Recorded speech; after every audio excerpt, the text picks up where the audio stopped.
Welcome back after the break. आप देख रहे हैं Sangini for today's woman. Time हो गया है योगा क्लास का। योगा को अपने डेली रूटीन में शामिल करना इसलिए जरूरी है क्योंकि इससे आप बीमारियों को न सिर्फ दूर कर सकते हैं बल्कि बीमारियां आने से रोक भी सकते हैं। अगर आप डेली रूटीन में योगा करेंगे तो आप देखेंगे कि आप फिट एंड हेल्दी हैं।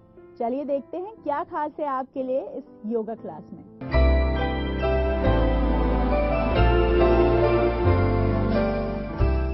नमस्ते, मैं हूं आचार्य प्रतिष्ठा और हम बात कर रहे हैं नेगेटिविटी की, नकारात्मकता की। पिछले एपिसोड में आपने देखा कि कैसे हम सेल्फ टॉक थेरेपी से अपनी सोच को पॉजिटिव कर सकते हैं, और सोच को ही नहीं, हम अपने जीवन को पॉजिटिव कर सकते हैं, सकारात्मक कर सकते हैं। साथ में आपने सीखा कि गोमुख आसन का अभ्यास कैसे आपके जीवन में पॉजिटिविटी लाता है। दूसरा अभ्यास जो आप करेंगे नेगेटिविटी से लड़ने के लिए, नेगेटिविटी को दूर भगाने के लिए, वो है स्टैंडिंग सर्पासन। यानी लेट करके भी हम सर्पासन का अभ्यास करते हैं, बट खास तौर पे इस चीज के लिए आपको करना है खड़े होकर के सर्पासन का अभ्यास। सीधे खड़े हो जाएंगे अपने आसन पर। और कैसे करेंगे खड़े होकर के सर्पासन का अभ्यास? एड़ी पंजे मिला लेंगे।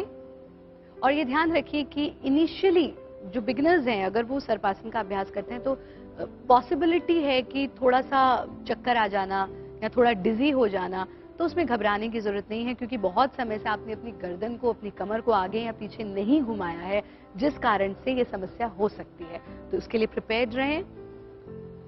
एड़ी पंजे मिला लेंगे और हाथों को पीछे आपस में जोड़ लेंगे। इस प्रकार से हाथ आपके आपस में जुड़ जाएंगे। फिर सांस भरते हुए हाथों को पीछे की ओर खींचना, सर को पीछे ले जाना, आपका सीना ऊंचा होता जा रहा है और थोड़ा सा पीछे की ओर झुकना।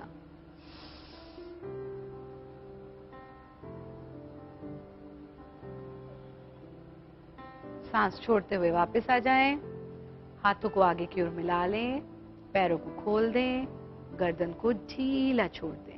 ये ध्यान रखें कि इस क्रिया में गर्दन को ढीला छोड़ना बहुत आवश्यक है, वरना आपको डिजीनेस या चक्कर जैसा आभास हो सकता है। स्टैंडिंग सर्पासन का अभ्यास, निरंतर अभ्यास, आपके जीवन में पॉजिटिविटी लेकर के आता है। और पॉजिटिविटी ही नहीं, 40 के बाद अक्सर महिलाओं को कमर दर्द की समस्या होने लगती है, वो समस्या इससे दूर हो जाती है। प्राणायाम एक छोटा सा लेंगे, इसको एक मॉडिफाइड प्राणायाम समझ लीजिए, जिसको हम इक्वलाइजेशन कहते हैं। Equalization of your breath. इसको बैठ करके नहीं लेना आपको उसका अभ्यास करना है लेट करके। और कैसे अभ्यास करना है ये आप आज मुझसे सीखेंगे, और सिर्फ सीखेंगे ही नहीं, इसका अभ्यास भी करेंगे, ताकि आपके जीवन की सारी नेगेटिविटी दूर हो जाए और आप पॉजिटिव होते चले जाएं। इक्वलाइजेशन के लिए आप कमर के बल लेट जाएंगे। ध्यान रखें कि गुदगुदे गद्दे पर नहीं लेटना है। जो भी हार्ड सरफेस है, जमीन पर या बहुत टाइट गद्दे पर आप लेट करके इसका अभ्यास करें। हाथों को, पहले पैरों को ढीला छोड़ेंगे, शरीर को बिल्कुल ढीला छोड़ देंगे। दाएं हाथ को अपनी चेस्ट पर रख लेंगे और बाएं हाथ को अपने पेट पर रख लेंगे। शरीर को ढीला छोड़ेंगे। गहरा सांस भरना, और ध्यान रहे कि सांस भरने के साथ चेस्ट का कोई मूवमेंट नहीं होगा, सिर्फ पेट का फूलना, सांस छोड़ते वक्त पेट का संकुचित हो जाना। सांस भरते जाएं, पूरा पेट फूल जाए, सांस छोड़ते जाएं,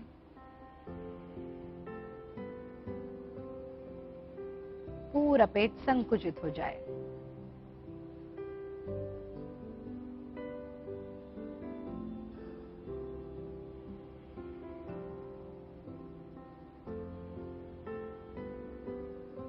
यानी प्रत्येक श्वास में पेट का फूलना, प्रत्येक श्वास में पेट का संकुचित होना। कम से कम 10 मिनट तक आप इसका अभ्यास करेंगे। हाथों को वापस जमीन पर ले आएंगे, बायां करवट लेकर के बैठ जाएंगे। ये ध्यान रखिएगा कि इक्वलाइजेशन में, यानी सांस को लेना और छोड़ने में समय, इक्वलाइजेशन का अर्थ ये है कि समय अवधि जो है वो आपकी बिल्कुल सिमिलर रहे। यानी ऐसा नहीं कि आप 5 का काउंट में सांस ले रहे हैं और 10 में सांस छोड़ रहे हैं, नहीं, 5 में ही सांस लेंगे, 5 में ही सांस छोड़ेंगे।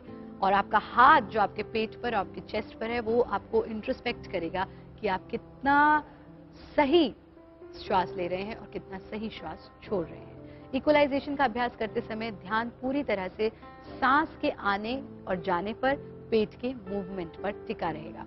देखिए, मैंने कई बार देखा है, खासतौर पे हमारी जो माताएं हैं वो पूजा भी कर रही होती हैं, हाथ में माला लेकर जाप कर रही होती हैं और बातें भी कर रही होती हैं और वो इशारे भी कर रही होती हैं। ये जो मल्टीटास्किंग है, इसकी आवश्यकता नहीं है। एकाग्र होकर के एक ही काम को करें। आप देखिए जीवन में पॉजिटिविटी आएगी। साथ में कुछ चीजों का ध्यान जरूर रखें, जैसे कि अपनी सराउंडिंग्स को, अपने घर को नीट एंड क्लीन रखें। अगर आप महसूस करते हैं कि आप नोटिस करते हैं कि आपके घर पे कोई भी नल ऐसा है जिसमें से कि पानी टपकता रहता है, यानी नल को बंद करने के बाद भी उसमें से बूंद बूंद करके पानी टपकता रहता है, तो सबसे पहले उसको रिपेयर कराएं, क्योंकि वो एक बहुत बड़ा कारण हो सकता है आपके जीवन में नेगेटिविटी का। साथ में एक्सपेक्टेशंस बिल्कुल बंद कर दें। लाइफ दिन में एक बार हाथ खोल करके मुक्त हास, अट्टहास जरूर करें और थोड़ा सा समय नृत्य की साधना के लिए जरूर निकालें। जब आप नाचते हैं तो आपके मन की जितनी नेगेटिविटी है वो निकल जाती है। मैं शास्त्रीय नृत्य की बात कर रही हूँ। आप थोड़ा सा समय जरूर डांस थेरेपी को अपनाएं।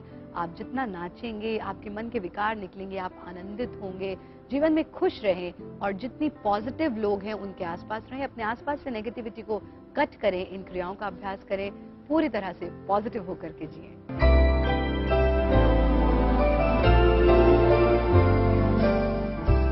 हम उम्मीद करते हैं कि आप योगा को जरूर अपनी दिनचर्या में शामिल करेंगे। वक्त हो गया है आपसे इजाजत लेने का, लेकिन मैं आपको बता दूं, अगर आपके पास है कोई सवाल या हमारे शो से जुड़ा कोई भी सुझाव तो हमें लिख के भेजिए हमारी ईमेल आईडी पे। हमारी ईमेल आईडी है sangani@etv.co.in। आप फेसबुक के थ्रू भी हमसे जुड़ सकते हैं। हमारी फेसबुक आईडी है facebook/etv संगनी। अब दीजिए अपनी होस्ट हिना और संगनी की पूरी टीम को इजाजत। आपकी संगनी कल फिर हाजिर होगी कुछ और नई जानकारियों के साथ। तब तक अपना ख्याल रखिए, स्वस्थ रहिए और ब्यूटीफुल दिखिए। नमस्कार।